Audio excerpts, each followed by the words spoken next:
Hi guys, today I'm going to explain how I do my lithophane, especially the moon lithophane. This lithophane has some doubts with my subscribers, so I'm going to explain the doubts. So what are the doubts? The doubt is how do you split the model, bottom portion and the top portion? That is our one doubt. And how do you put the hole? The hole is just by using the pliers. That's all. I have explained that on the previous videos. So I will also attach the previous links with the description in this video. So kindly check that out and that will also clear your doubts. So I'll explain how I split these models in Cura. So that is the one part, and there are three ways to make a lithophane, and I will explain it right now. And okay, fine. Before that, this is a Molvithofen website, and I'm going to refresh it. Okay, now if I get an image like this, you will get a warped image on the moon background. This is a simple. This is a basic first technique. So it has a cylindrical outlet, and you have to put a bulb or a light inside that and to get the moon lithophanes. So that is the basic setup, and I will explain my settings. The sphere diameter is based on your requirement. So 2.8 and 1.2. These are my settings, and if this is a first technique, and if you don't want the first technique, you can go for 0. This is the second technique, which is this kind of thing, this is second technique, and for second technique you have to check out the moon background and use fit image to the background, and you have to make image like this. These are the image we have to do. I will explain why this image is important. This is the picture here, so I have to explain this picture. You have to make a picture like this. This is the picture that you need, and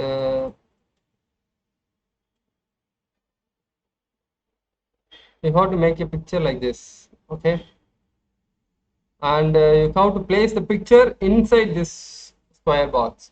You can also place the picture in here also, but what you shouldn't do is don't place the picture in here.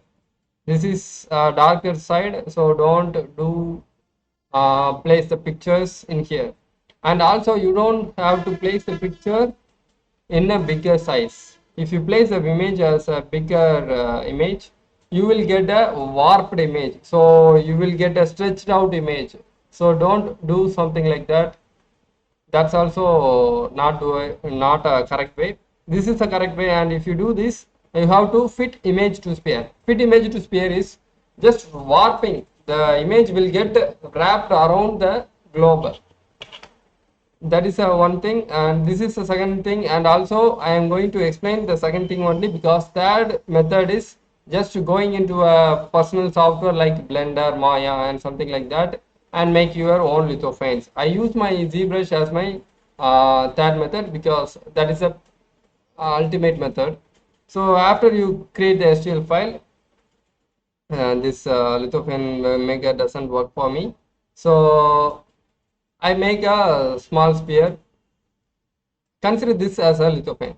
If you have a lithophane at 200 mm, you have to see this image very carefully, and you have to see the 200 mm z axis is very important.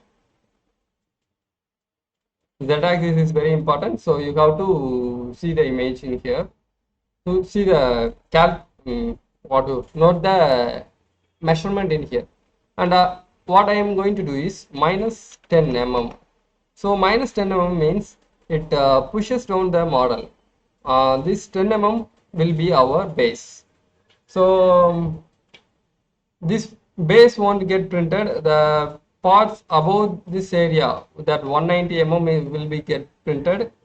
And what we have to do is, after this printing is done, make it as 0, and you have to rotate the model by 180 degree. You have to rotate the model 180 degree.